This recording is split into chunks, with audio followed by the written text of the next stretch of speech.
কোনো মৃত্যু ডুবে যাওয়া এরকমও ছিল না। আমি এখনো বলছি যেটুকু সিন আমরা পেয়েছিলাম তাতে কন্টিনিউয়েশন সিন আমরা করেছি, মানে তার সাথে যেটুকু পার্ট আছে সেটাও কমপ্লিট হয়ে যাবে, সেটাও কিন্তু হয়ে গিয়েছিল। যদি এক মাথা গলা জলে বা ডুবে যদি পার্ট থাকতো তাহলে তো ওই ভাবেই পরের শটটা দিত।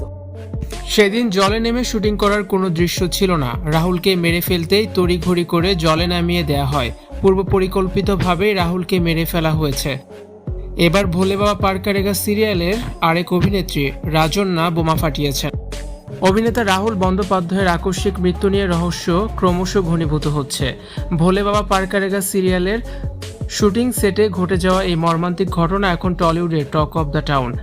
সম্প্রতি এই সিরিয়ালের আরেক অভিনেত্রী রাজন্না এক চাঞ্চল্যকর তথ্য সামনে এনেছেন, যা এই মৃত্যুকে ঘিরে নতুন করে বিতর্কের জন্ম দিয়েছে।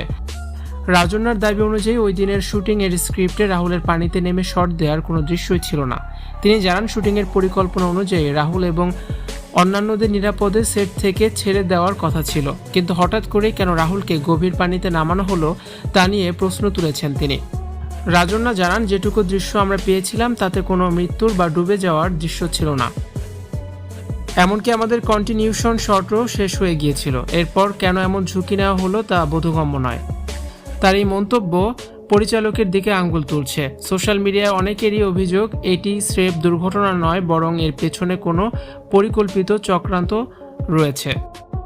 পরিচালকের বিরুদ্ধে অভিযোগ উঠেছে যে তিনি জেনে বুঝে রাহুলকে এমন বিপজ্জনক পরিস্থিতিতে ঠেলে দিয়েছেন।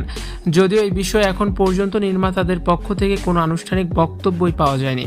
পুলিশ বিষয়টি নিয়ে তদন্ত শুরু করেছে এবং সেটের প্রতিটি কর্মীকে জিজ্ঞাসাবাদ করা হচ্ছে। রাহুলের মৃত্যু কি সত্যিই একটি দুর্ঘটনা ছিল, নাকি এর পেছনে অন্য কোনো রহস্য লুকিয়ে আছে, তা এখন সময়ের অপেক্ষা। ভিউয়ার্স, এ বিষয়ে আপনাদের মতামত অবশ্যই জানিয়ে কমেন্টস করুন এবং ভিডিওটি দেখার জন্য ধন্যবাদ।